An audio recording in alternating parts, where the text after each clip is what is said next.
Qué lindo estar aquí de nuevo ante ustedes a compartir la palabra. Estamos en el libro de Hechos. Si es tu primera vez aquí, bienvenidos. Estamos en Hechos, capítulo 23. Vamos a pasar por el versículo 12 hasta capítulo 24, versículo 27. Casi lo creo que el todo de capítulo 24. Un resumen muy breve de lo que vemos, lo que hemos pasado por el libro de Hechos. Pablo ya hizo sus 3 viajes misioneros. Él fue a Jerusalén para cumplir un voto, para traer diezmos, para reconectar con unos creyentes, unos hermanos, pero también para cumplir lo que él creyó que el Espíritu Santo estaba mostrando, que él tenía que pasar por Jerusalén y después a Roma. Entonces, cuando él fue a Jerusalén, él hizo lo que él quería hacer, es conectarse con los líderes. Ellos dijeron que, bueno, vamos a tratar de conectarte con los creyentes aquí. Entonces, si puedes pagar por los votos por 4 hermanos judíos aquí. Y en esa semana de purificación, unos creyentes de Asia, unos judíos de Asia lo atacaron, lo arrestaron y casi lo mataron hasta que los romanos lo trajeron a su cárcel. Y vemos que hay una situación entre las acusaciones de Pablo y su propósito y el plan que Dios tiene por su vida. Entonces estamos en este mundo, en este contexto que los judíos están tratando de atacar la verdad del evangelio, pero a la misma vez mantener el control sobre la gente. Y cuando Pablo está trayendo las buenas noticias del evangelio, vemos que ellos no podían defender su fe. Entonces trataron de hacerlo en otra manera.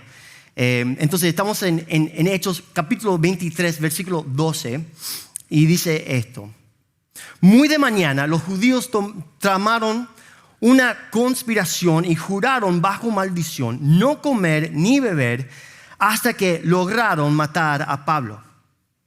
Más de 40 hombres estaban implicados en esta conspiración. Se presentaron ante los jefes de los sacerdotes y los líderes religiosos y dijeron: nosotros hemos jurado bajo maldición no comer nada hasta que logremos matar a Pablo. Ahora, con el respaldo del consejo, pídanle al comandante que haga comparecer al reo ante ustedes con el pretexto de obtener una información más precisa sobre su caso.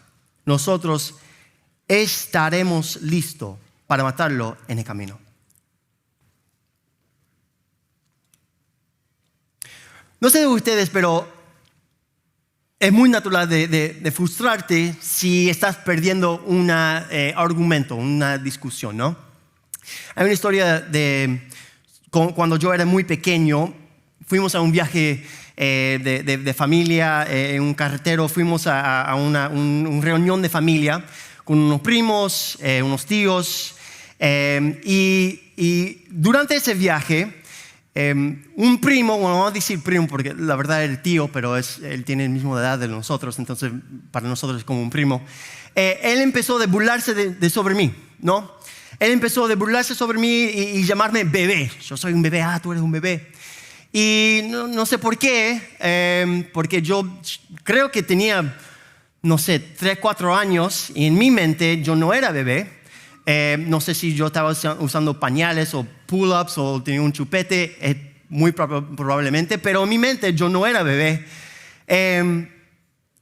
Pero no podía simplemente ignorarlo.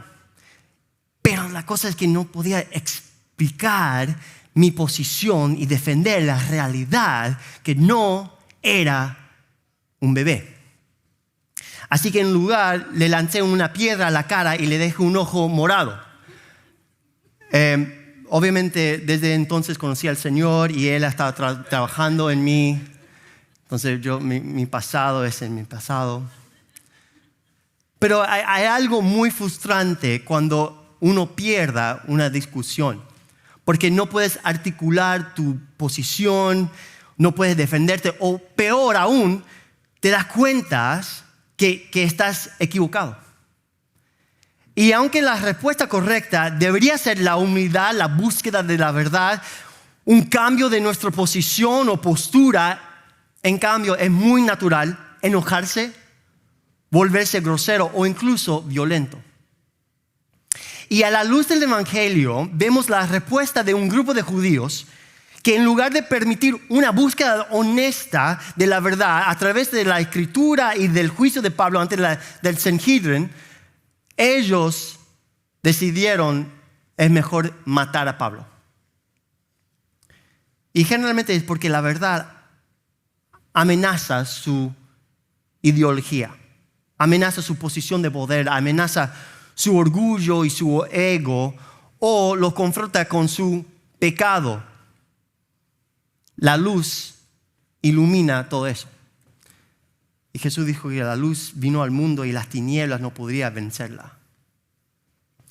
Y podemos ver a través de la historia humana que más de 2000 años de persecución de parte de gobiernos, instituciones o grupos radicales ha intentado destruir el Evangelio. Millones de cristianos encarcelados, torturados, asesinados. Y sin embargo, el Evangelio sigue siendo predicado y transformando vidas hoy en día. ¿Por qué? Porque la verdad no puede ser derrotada. La verdad no puede ser derrotada. Lo único que puedes hacer es atacar y matar el mensajero. Pero sabemos, eso solo me demuestra que no pudiste derrotar el argumento con tu propia verdad. Así que cuando llegas a ese punto de la violencia, a matar al mensajero, le das aún más atención al mensaje. Y Dios es glorificado y el mensaje de la verdad es amplificado. Solamente podemos ver la historia de Charlie Kirk, ¿no? Seguro que muchos de ustedes ni conociste quién era Charlie Kirk antes de ese día.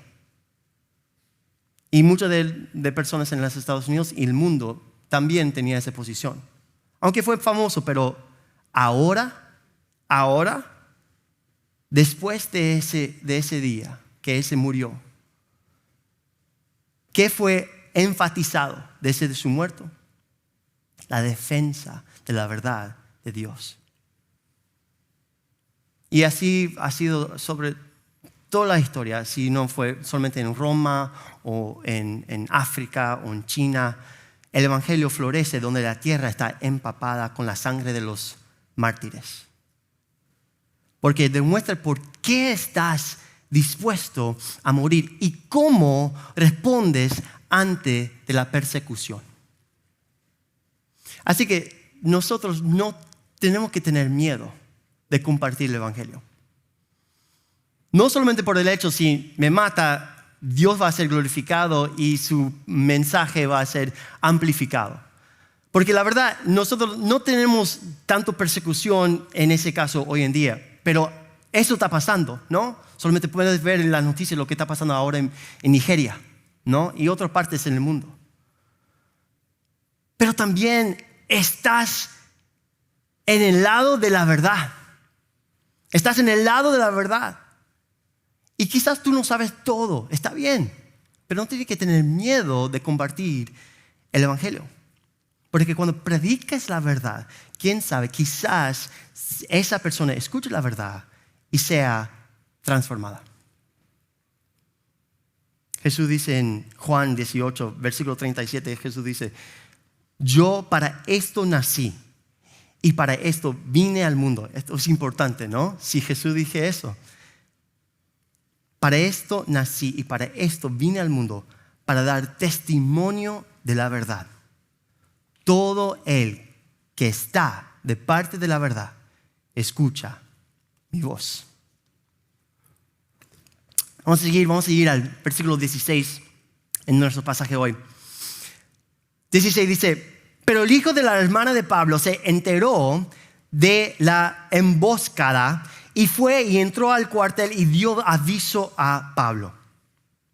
Pablo, llamando a uno de los centuriones, dijo: lleva a este joven al comandante, porque tiene algo que informarle. Él entonces, tomándolo consigo, lo condujo al comandante y le dijo: Pablo, el preso, me llamó y me pidió que te trajera a este joven, pues tiene algo que decirte. El comandante, tomándolo de la mano y llevándolo aparte, le preguntó: ¿qué es lo que tiene que informarme? El joven respondió: los judíos se han puesto de acuerdo en pedirle que mañana lleve a Pablo a concilio con el pretexto de hacer una indagación más a fondo sobre él. Pero no le preste atención, porque más de 40 hombres de ellos que se ha comprometido bajo juramento a no comer ni beber hasta que lo haya matado, esperan emboscados. Ellos ya están listos esperando promesa de parte suya. Entonces el comandante dejó ir al joven encomendándole: no digas a nadie que me has informado de estas cosas. Y llamando a 2 de los centuriones dijo: preparen 200 soldados para las 9 de la noche con 70 jinetes y 200 lanceros para que vayan a Cesarea. Debían preparar también cabalgaduras para Pablo y llevarlo a salvo a gobernador Félix. Ahora, una pausa. Quizás estás leyendo esto y estás pensando: wow, qué suerte que tuvo Pablo, ¿no? Que justamente su sobrino estaba en el lugar perfecto para escuchar de los planes de los judíos. Escuchó una conversación sobre van a matar a su tío, y que el comandante lo tomó en serio y actuó inmediatamente. Y, o sea, él tenía ese acceso a tener 400 soldados para llevarlo a Cesarea. Qué suerte, ¿no? Wow.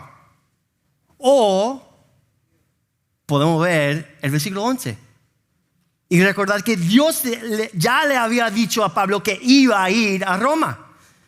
11 dice: a la noche siguiente el Señor se le apareció a Pablo y dijo: ten ánimo, porque como has testificado fielmente de mí en Jerusalén, así has de testificar también en Roma. Entonces, si Dios dijo eso, ¿es posible que Pablo pueda morir en Jerusalén? No. Pablo sabía que él tenía que ir a Roma después de ir a Jerusalén. Él sabía que el evangelio va a ser predicado ante reyes. Pero, ¿Pablo sabía todos los detalles? No, obviamente que no. Dios no dio todos los detalles. No dijo: bueno, esto va a suceder, van a tener como 40 judíos que van a tratar de matarte, y después vas a ir a Félix, y después en un barco, ese barco se va a hundirse, y después vas a estar en una isla, y una serpiente te va a morder. Y no, él no dio todos los detalles.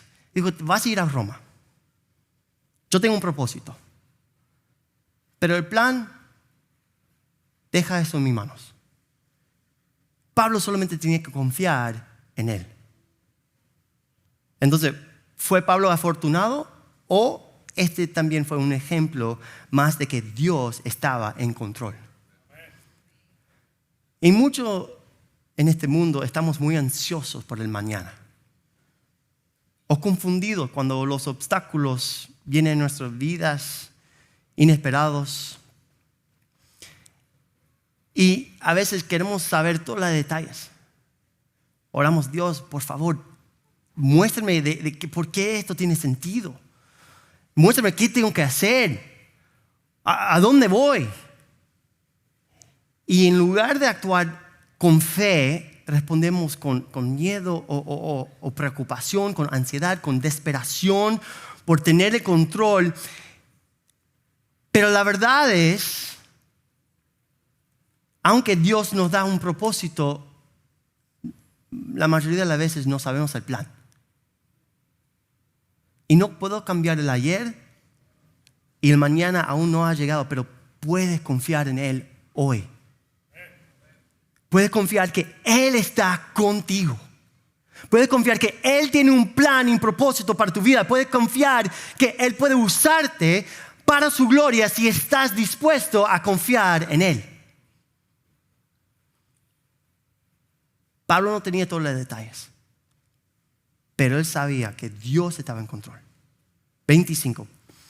También el comandante escribió una carta en estos términos. Claudio Lisias, el excelentísimo gobernador Félix. Salud. Cuando este hombre fue arrestado por los judíos y estaba a punto de ser muerto por ellos, al saber que era un romano, fui con las tropas y lo rescaté. Queriendo cercioramente, gracias, de la causa por la cual se acusaban, lo llevé a su concilio. Y hallé que lo acusaban sobre cuestiones de su ley, pero no de ningún cargo que merecía muerte o prisión. Cuando se me informó de que había un plan en contra del hombre, se lo envié enseguida, instruyendo también a sus acusadores que presenten los cargos contra él delante de usted. Así que los soldados, de acuerdo con las órdenes que tenían, tomaron a Pablo y lo llevaron de noche a Antípatris. Al día siguiente regresaron al cuartel, dejando que los de a caballo siguieron con él, los cuales, después de llegar a Cesarea y de entregar la carta al gobernador, le presentaron también a Pablo. Cuando el gobernador leyó la carta, preguntó de qué provincia era Pablo, y al enterarse de que era de Cilicia, dijo: te oiré cuando estén presentes también tus acusadores. Y mandó que lo guardaran en el pretorio de Herodes. Ahora, vamos a entrar en el capítulo 24, pero antes de eso, seguro que leyendo esta historia, este cuento, puedes sentir un poquito repetitivo, ¿no? Que tú puedes quizás hacer un resumen breve en una oración o dos de estos capítulos. Pero recuerda esto: Lucas está escribiendo el libro de Hechos y el libro de Lucas también a su excelentísimo Teófilo. Y hasta este punto he estado detallando el mover del Espíritu Santo, el movimiento de la iglesia primitiva, quién era Pedro, quién era la iglesia, y después quién era Saulo y después Pablo, a través de la iglesia, la historia, el carácter de todos ellos, de los apóstoles. Pero ahora Lucas está registrando documentos y juicios oficiales romanos.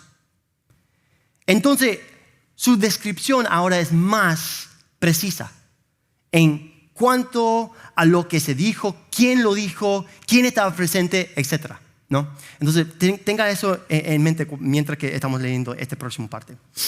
Versículo 1, capítulo 24.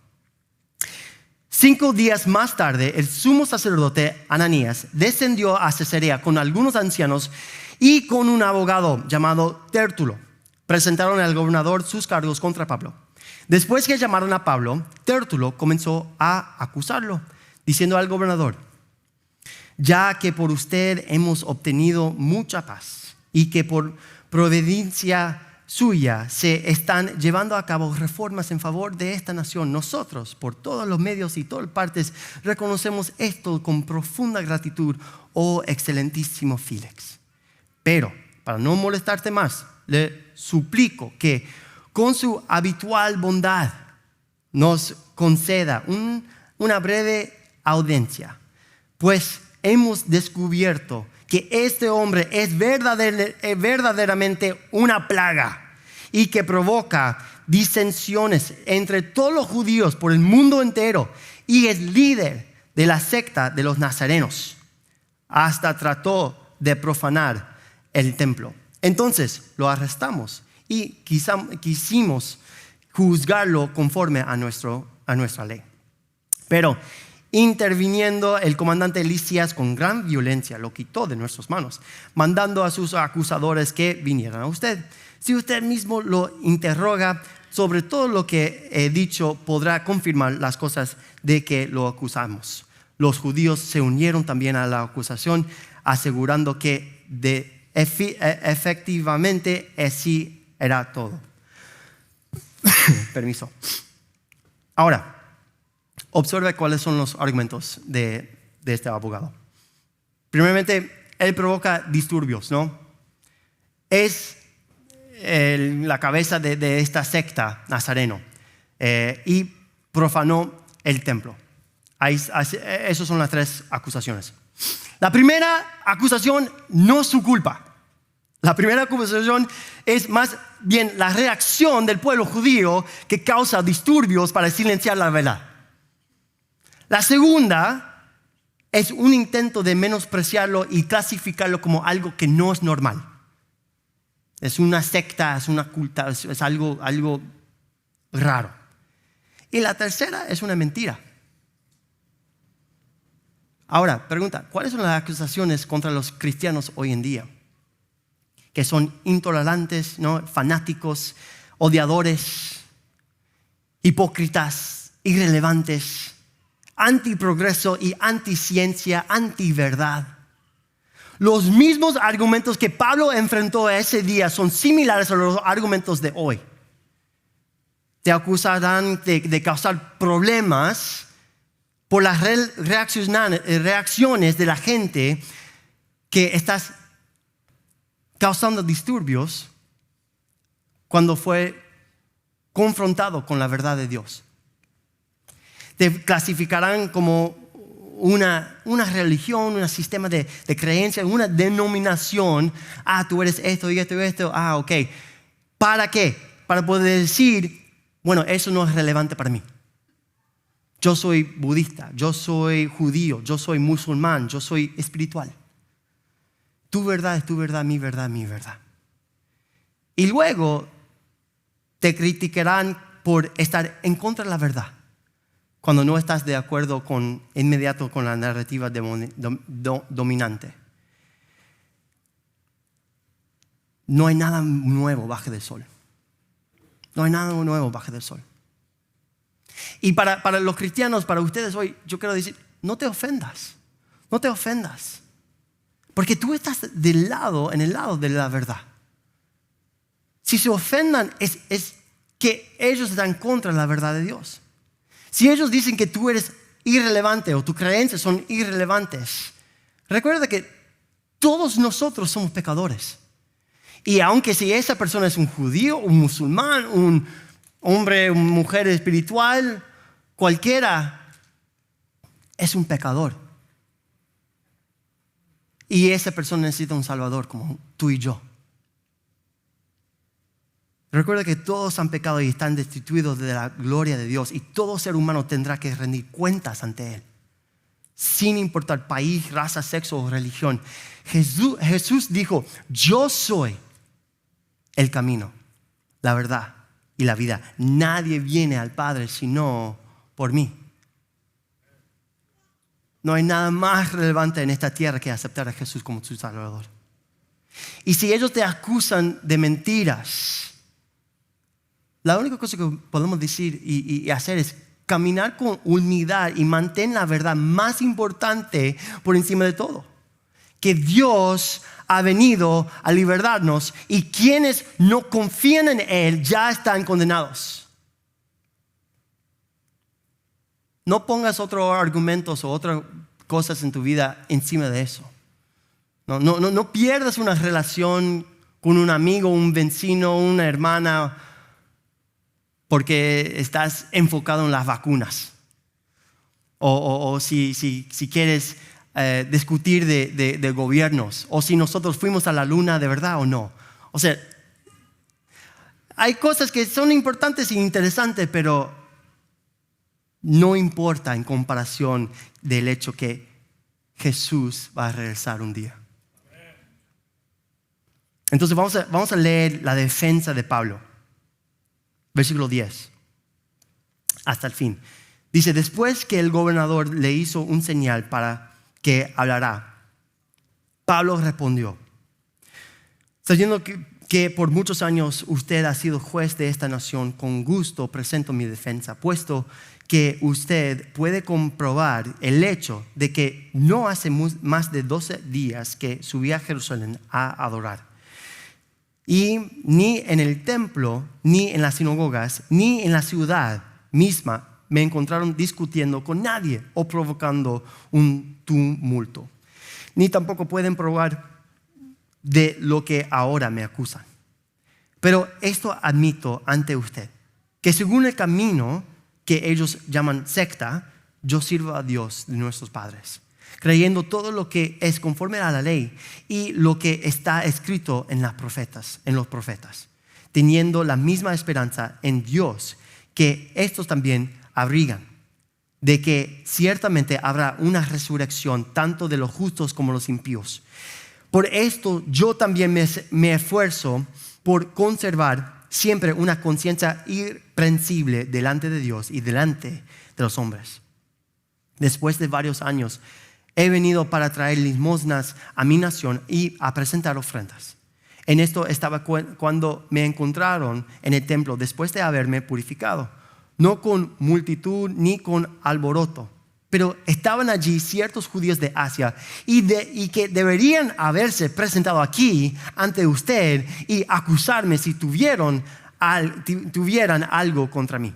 O si no, que estos mismos digan qué delito encontraron cuando comparecí ante el concilio, a no ser por esta sola declaración que hice en voz alta mientras estaban entre ellos. Por la resurrección de los muertos soy juzgado hoy ante ustedes. Entonces Félix, que conocía con bastante exactitud acerca del camino, dejó el fallo para después, diciendo: cuando venga el comandante Lisias, decidiré el caso de ustedes. Y dio órdenes al centurión de que tuviera a Pablo bajo custodia, pero con alguna medida de libertad, y que no impidiera a ninguno de sus amigos que lo sirvieran. Pablo preso por 2 años en Cesarea. Pero pocos días más tarde llegó Félix con Drusila, su mujer, que era judía, y mandó traer a Pablo y lo oyó hablar acerca de la fe en Cristo Jesús. Al disertar a Pablo sobre la justicia, el dominio propio y el juicio venidero, Félix, atemorizado, dijo: vete por ahora, pero cuando tenga tiempo te mandaré llamar. Al mismo tiempo tenía esperanza de que Pablo le diera dinero. Por eso acostumbraba llamarlo con frecuencia y conversar con él. Pero transcurridos 2 años, Porcio Festo llegó como sucesor de Félix y, deseando hacer un favor a los judíos, Félix dejó preso a Pablo. Así que aquí vemos a Pablo defendiéndose ante Félix. Un poquito de contexto.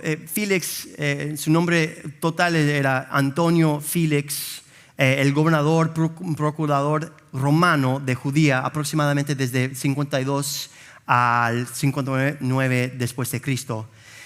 Él estaba bajo de la autoridad del emperador romano Claudio y era una figura muy interesante, una figura única en la historia, porque él fue esclavo que llegó a ser libre.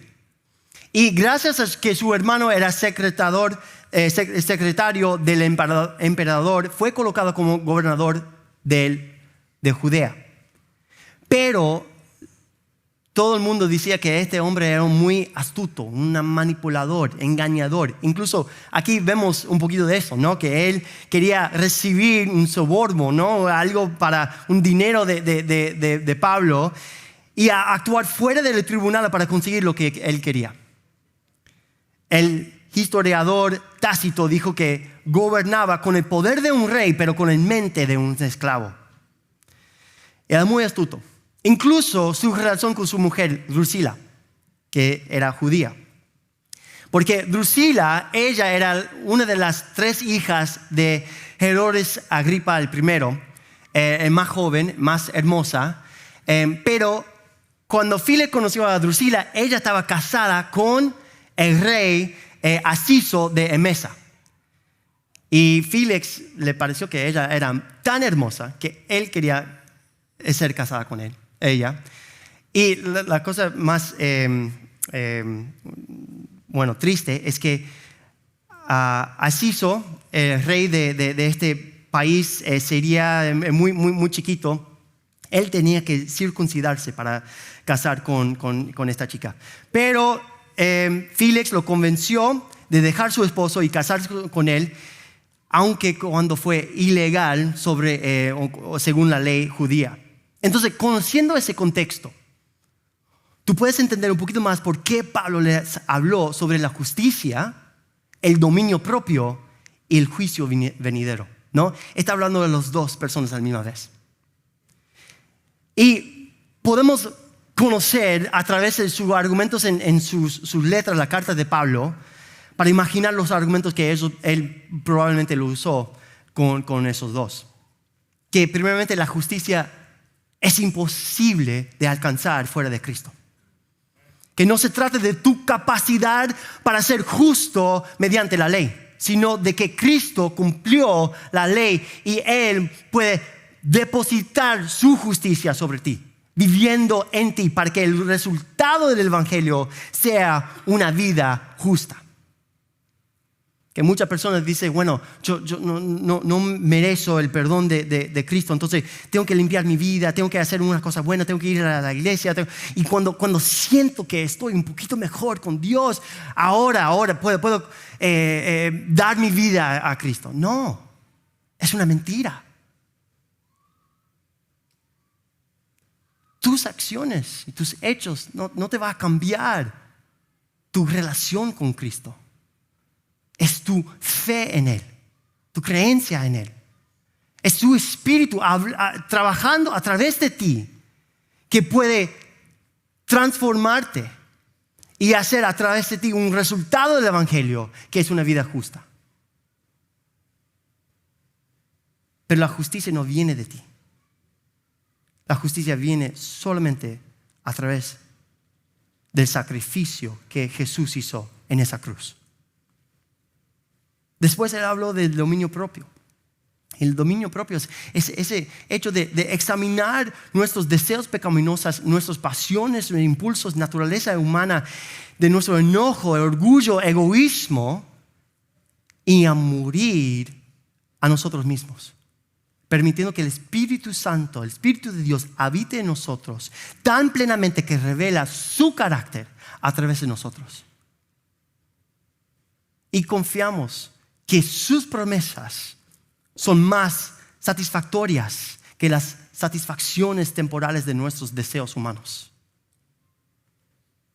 Y finalmente que todos daremos cuentas a Dios, ya sea si nosotros vamos a estar basando en nuestra propia justicia o en la justicia de Cristo.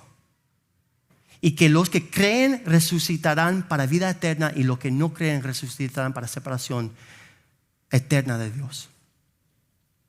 Y la respuesta de Félix fue temor. La respuesta de Félix fue temor y también el deseo de obtener dinero o un soborno de Pablo, quizás para sentirse menos culpable, ¿no? Haciendo que Pablo descienda a su nivel. Y sabemos a través de la historia que Drusila eventualmente murió con su hijo cerca o dentro de la ciudad de Pompeya a causa de la erupción del monte Vesubio en el 79 después de Cristo. Y es un recordatorio de que estas personas eran personas reales, con vidas reales, con naturaleza pecaminosa, con su propia equipaje, que creyeron las mentiras del mundo, las mentiras sobre su poder, las mentiras de su control, las mentiras de su futuro, corriendo detrás de metas y planes, tratando de encontrar significado, propósito y satisfacción. Pero el mismo Jesús que vivió en su tiempo, al que Pablo predicó, el mismo evangelio que le fue predicado a Drusila y a Félix, es el mismo evangelio que hoy se te predica a ti. Que Dios ofrece perdón y justicia a una raza humana pecadora y rebelde por medio de la fe en su Hijo Jesucristo. Y que Él desea tener una relación continua y fructífera contigo por medio de su Espíritu Santo. mientras que aprendes de confiar en Él más y más en cada área de tu vida. Y que un día estarás delante de Él. Y que ese día puede ser hoy. Quizás en un accidente en el carro, o quizás en una erupción volcánica, o por la vejez, pero un día todos nosotros vamos a dar cuenta. Y si no estás seguro de cómo va a ser ese día para ti, no te vayas hoy sin hablar con uno de los líderes.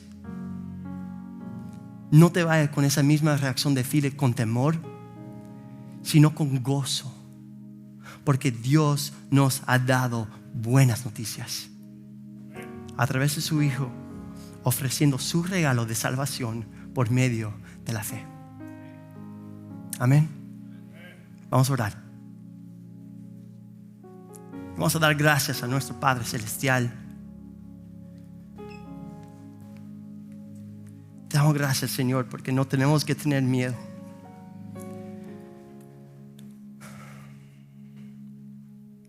Porque sabemos nuestra posición, nuestra identidad está en Cristo. Nuestra justicia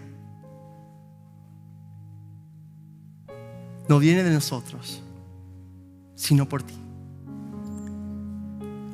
Y no tenemos que tener miedo del mundo, porque nosotros estamos en el lado de la verdad. Y te pedimos, Espíritu Santo, que nos das esa confianza de nuestra fe delante de nuestros amigos, de nuestras familias, aún antes reyes y gobernantes, que no hay nadie a quien temer, porque tu evangelio es verdadero para todos. Te amamos, te damos gracias, y en tu nombre, Jesús, oramos. Amén.